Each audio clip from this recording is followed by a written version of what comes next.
worse of murder last night. They were talking of nothing else when I went to the market this morning. They say it came right up out the water, tore a man in half, and went right back in. A hideous hairy face, a set of flapping gills, and feet like those of a mountain duck. Folks are calling it the Merwolf. I don't listen to village gossip, Mother. I'd much rather... Always up and down in the hills, collecting wildflowers and pressing them in that little book of yours. I'm proud of my collection. Your collection?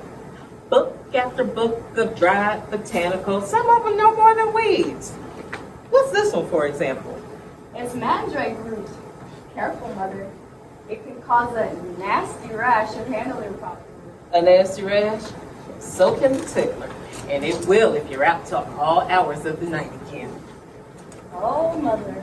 You know, your father never would discipline you. Now he's nowhere to be found, and I suppose I have to do it.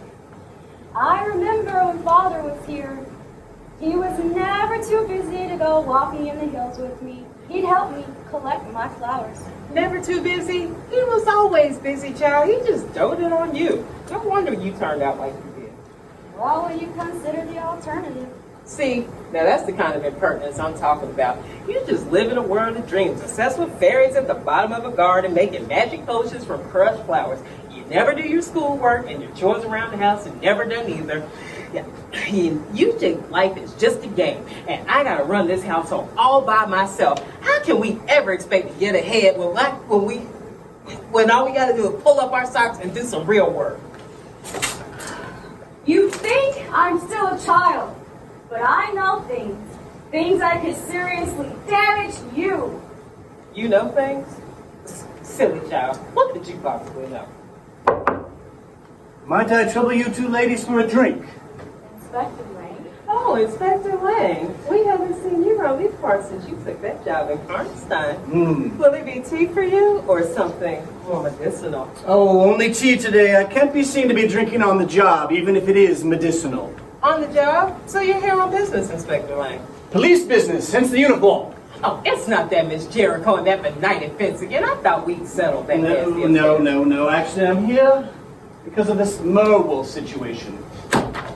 Clumsy girl. You really should get your head out of the clouds. But Inspector Lang, what could the Merwolves possibly have to do with us? That's not an accusation of any kind, I assure you. I think I know you well enough to know that you're not a beast with a hairy face or the feet of a mallard duck.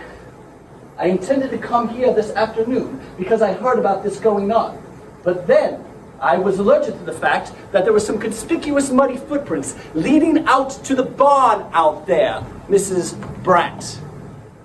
Have you been out into the barn today, Mrs. Brandt? Oh, no. Oh, no. That's where I keep the pot still for my brain. Oh, no. She doesn't go out to the barn, Inspector, because snooping people should not be there. And that's not for young girls either. Anyway, Inspector, come on. Well, it may be that the assailant has been hiding out in your barn, quaffing brandy directly from the still, before going out at night, his head afogged with alcohol, to pursue his dastardly business. Oh, that's impossible. It's secure. It needs to be for the process of work. Inspector Lane, could there really be a maniac out there in the barn? That there could. However, I'm confident my men could defuse any potential situation that might arise. Oh, this is just madness. Exactly what happened last night, Inspector? Tell us the whole thing. Well, No, Mother. You were just telling me. You need to mind your business. Please, go on, Inspector Lane. well, last night at approximately 8 p.m., Volker Fischer left the beer cellar after bidding goodnight to his friends. As usual, that poor long-suffering wife of his has to suffer with his drunken antics every single night. Had to. Past tense. I say that because shortly after 8 p.m., he decided to go for a walk along the riverbank, ostensibly to sober up. Looking for young girls to accost for life. What would you know about it? Anyway, go on, Inspector Lane. Well, the light was beginning to fade, but it hadn't grown completely dark yet, because Mrs. Jericho was also out for a walk. Oh, that's Mrs. Jericho. Now, I consider Mrs. Jericho to be a reliable witness. Church-going, sober as a judge. That may be, but she hates me. She'll do anything to make me look bad. Well, Mrs. Jericho claims that as Monk official walked along the riverbank, the Merwolf came out of the water, tore him in 2 pieces as she stood frozen in fear.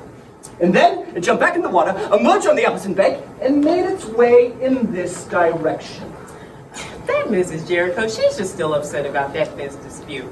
And she'll do anything to make me look bad, including get the authorities involved. But all due respect, Inspector, it's just her word. Well, it would be, if it weren't for the matter of the footprints that lead directly out to your barn. Now, normally, Connie, you know I would need to get a search warrant to search the premises, but with the fence situation in mind, I thought that any extra publicity that might bring could be avoided. Helga, are the beds made upstairs? Of course, Mother. Could you go and check, please? But, Mother! Could you go and check, please?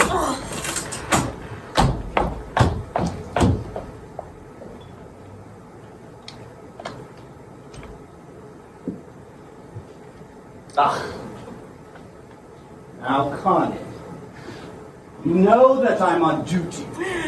You used to love the fruity bouquet of my brandy. Oh, just a little taste, Willie. I won't tell anyone. I haven't had brandy since I took the job in Constein. Of course not. It's not for those city folks. But, Inspector, you're all the way up in Karnstein. Why would you come down here for this Merwolf business? Well, to tell you the truth, when I heard about the disturbances going on here, I became concerned for you. Me? Well, you're a woman. You were abandoned by your husband. You got this crazy wild child running out here on your own. And now there's a goddamn bone-crunching, flesh-ripping Merwolf out on the loose. Oh, Willie. Just like the gentleman you are. You know, back in my day, a young girl could go walking along the riverbank without fear of being chased by some goddamn maniac. I remember when you were a young man. Yes, back then, a man would doff his hat, and when he passed a lady on the street.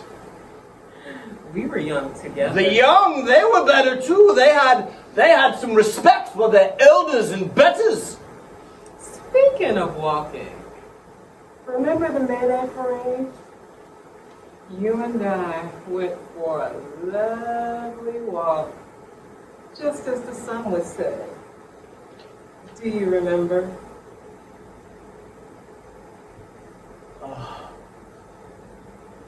You made a beautiful May Queen. I sure did. That walk along the riverbank.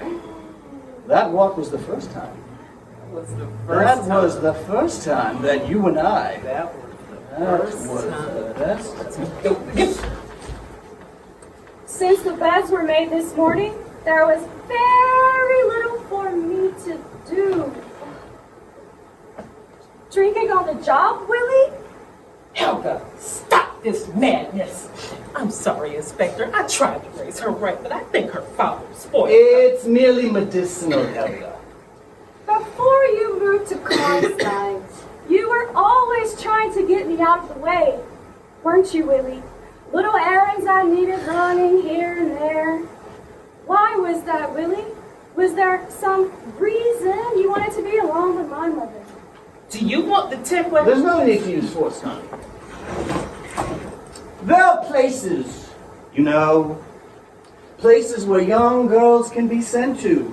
Girls who would rather wander around with their heads in the clouds all day. Girls who would rather press flowers than learn how to sew and cook. Girls who notice far too much about their elders and betters. I don't just press flowers. I've been learning their secrets. You know, there's one such place in Constein. The Hodins that go in there always come out as polite young women. Marriage material. Mr. Collins. One of you shouting and threatening, the other making not so subtle insinuations. Mother, you created this mess. God, I didn't come down here to get involved in another family squabble. All of this is irrelevant for my reason for being here. I'm here merely because a man has been found dead. Several people have been found dead, in fact. And now there are some suspicious, conspicuous money footprints leading from the river up to your house. I'm merely asking for the chance to look around. The barn in particular. Oh no, Willie, please don't go out to the barn. At least give me a chance to clean it up. There's a reason she doesn't want you to go into the barn, Inspector. Shut up, child. A reason so terrifying that she can't bring herself to tell you. Father's out there. Your father took off and left us without a penny.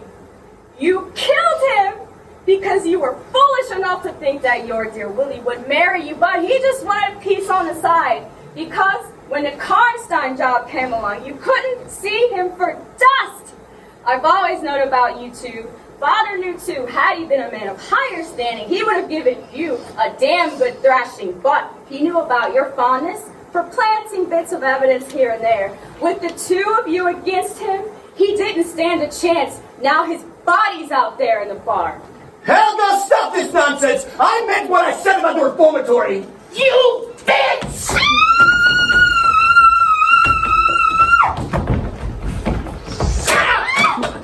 I told you that giant thing was burned! That's what you get! Mind your business! Oh, I should have waited so long before doing that. You know, back in my day, even the threat of a damn good thrashing put the fear of God into us. We'll get to the barn soon enough, eh, Willie? Connie? Tell me about life in Constance, Willie. You think you're such an important man. I know you have a lot of responsibilities right now. Connie? Connie? Listen to me, was she telling the truth? She's lying. You know she's a fantasist. You know she makes things up. You were the first person to see it. I mean, what would she be doing in the barn late last night?